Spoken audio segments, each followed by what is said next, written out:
kolkoleen hundi ol yaate waa'ee viidiyoo yoo haasoftu sanuu dhalaa kaya obboleewwan kee namni 400 bakka tokkotti boombiin dhume ati waa'ee hudduu haasoftaa jechuudha waa'ee hudduu obboleettii teetii akka waan ati gatteetteen fincoofne akka waan ati hin dhalle akka waan ati keessa hin dhalatinitti waa'ee hudduu ta'u ofirraa qabdu haasoftaa jechuudha yaa ummatal jazbaa warra Facebook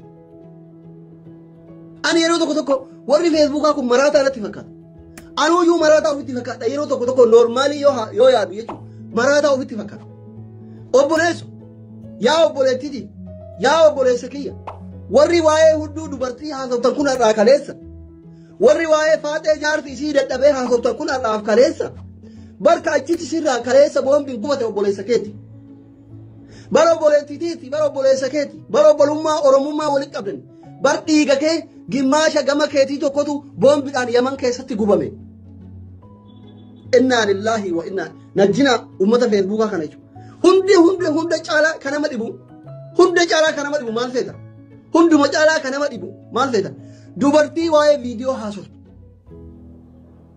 ana kana dhibu jechuudha dubartii waa'ee viidiyoo haasoftu mee isuma dhugaa rabbii dubbanna isi warri viidiyoo waa'ee viidiyoo mucayyoo baangaalii wajjin akkas taatanii haasoftan kuni guyyaa tokko dhiiraa kennitanii beeytanii teessansa guyyaa tokko dhiirri osii qabeen beeku kaafatteen beeytu jaallatteen beeytu waan sanirraa adda maal goote baangaaliin tuniif intaroon sun mee waan isin hin godhiniin adda wanni isin goote maaltu jira mee maaltu jira so ilaal yeroo qaba yeroo tokko yoo feesbuukiin si dabbare yeroo ajandaan hin jirre itti bashannanuudhaaf kolfuudhaaf warra biraatii barumsa kennuuf waa'ee viidiyoo haasa'uun no matter anamma namni akkanaa waa'ee viidiyoo haasa'uu jaalatu jiru aggaallatu kana waa aggaallatutti raqam waahidaan tokkoffaan yeroo akkamiiti gidee irraa haasa'u yeroo ajandaan feesbuuka kanarraa dhabamee ilmaan koomentii kun waan arrabsan dhaban warri suuraa namaa balleessu kun waan irraa haasayan dhaban waan itti kolfan dhaban shalloota ruuza quuftee baangaalii fi paakistaanii araba jala qabattu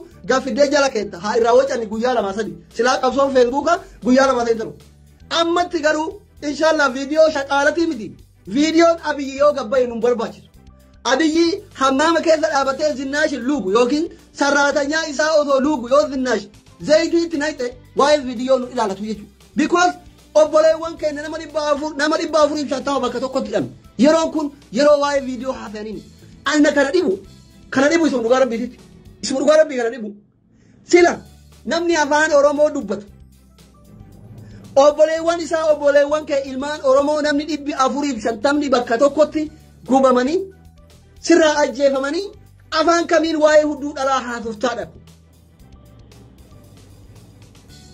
kanaana gaafii mee jalli achi keessatti dhuman sun obboleessi kee keessa jiraachuun mala ilmi abbeeraa keetti keessa jiraachuun mala eessumni kee keessa jiraachuun mala hiriyyaan kee keessa jiraachuun mala namni yaman keessaa firan qabne hin jiru mee amma biyya arabaa kana keessa namni firan qabne hin jira biyyoota arabaa biyya akka yaman su'uudii kana keessa namni obboleessa hin qabne namni obboleettii hin qabne hin jira jala san keessa yoo obboleessi kee jiraate ni beeyta so qaamni kee gandi tokko boombiidhaan sirraa gubame ati gabbaatee ajandaa jijjiiruuf waa'ee hudduu dhalaa ruuza quuftee baangaalii jala qabattee haasoftaa jechuudha haram alaykum wallahi rabbi yoo sodaatan isin warri feesbuukaa keessattuu nadhoon dhala dhabde nadhoon dhiirri heloo jechuun jechuudha amma an feesbuuk irratti waa baay'ee taasifabe maayii kana irra hedduu warri waa'ee viidiyoo namittii kana haasa'u warra laguun duudaa irraa goge warra dhiirri heloo jechuun jechuudha sababaa saniin koomentii argachuu atteeshinii nama godhu argite akka ijoollee gubatte san irraa namni qalbii ofii gamana deeffatee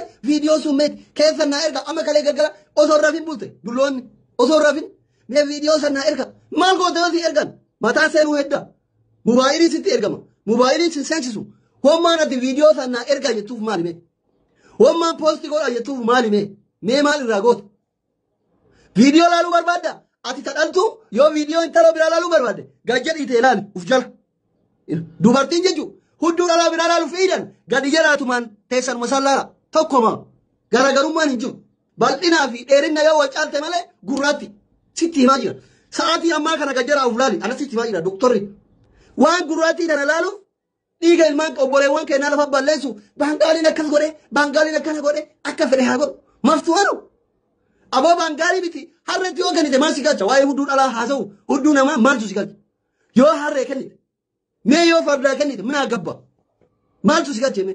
Wa obboleewwan kee galchiti yaman keessatti dhume sagaleen taatu haga waa'ee fuulduraa tiraa haasa'u. Binaaye. Yaa. Maayita. Atuu gurraacha jettiraan.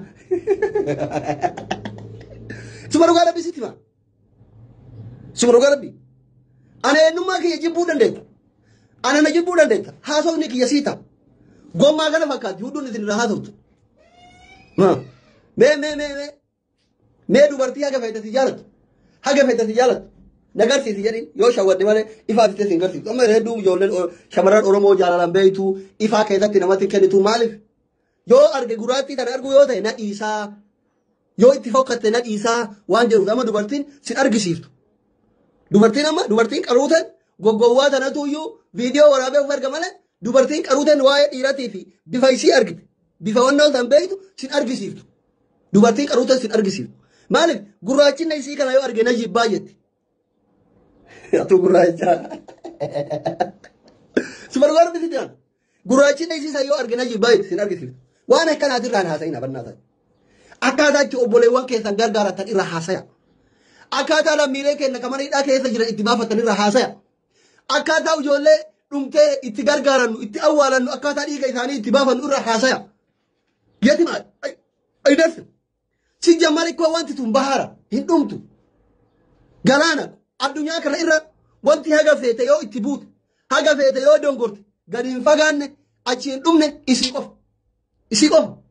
Waan amma namni halkan guyyaa irraa haasa'u kun haguma feete mee qote halkan hunda qotaa bulime achi siqu hin dhumu. Kanaaf yeroo itti godhatte gizee ayyiriin qabbanaa'e furmaanni wayii dhufe haaroo gootee irraa haasa'u ta'a jechuudha. Uf bira ol kaa'adhu kukuruun dhaqu. Yedi darba. Kanaaf amma ajandaa akkanaa dhiisa. Ajandaa baangaaliin asiin koree asiin ba'ee achiin bu'ee akkas godhe akkana ta'e jedhu kana dhiisa. Kanurraa dhumaa jiru obboleewwan keenya dhiiga keenya fira keenya foon keenya sirrii galee waa'ee hudduu nurraa dhiisaa rabbi sodaata. Anka isin jedhaa jiru kana. Yetima aydarsa. Gaafa lolli kun qabbanaa'ee ijoolleen keenya yamanitti dhuman kun dhiini isaanii ba'ee kadu'an awwaalamanii taafan mootuu fayyan anatu isin dhabnaannaa hudduu tana gosa gosaan ga isin yaasa. Hin beektan yeroo kanu gizee ajandaan dhabame yana ga isinii fidaa oola. Dhiisaa ofirra. Isin dhabnaanna. Tan naanna'uu feenan viidiyoo dhalaan viidiyoon qabne jiru takka takkaan isinii fida. Warra amma kana maalitti kolfu kanas hunda isa. Kanaaf immootu yeroo boqonnaa qabnu nu barbaachisa. Ammaa miti. Amma dhiisa dagadha. Harkoo maaltu obboleessa kee kasirraa du'e. Ka boombiin gubate. Osoo argitu waa'ee hudduu baangaalitii fi hudduu shaqaalaatii maxxansa. Yaa? Sirrii miti jechuudha. No. Kana si wajjin hin deeggamu. Suma dhugaa rabbi. Inni biraan mootu firoonni ijoolleen koo amma warri yaman keessaa obboleewwan qaban ilmaan adeeraa qaban eessummaan qaban barbaadaa jiran jala san iyyaafadhaa fi firkiin ijoollee yamanii irra hedduun hin dalagu. Si gale hin dalagu waan ta'eef haga waan argite iyyitu obboleewwan kee ka yaman keessatti dhabaman sagalee ta'i barbaade kasiin jechaa jiru kana waan biraati miti. Yaa si gale.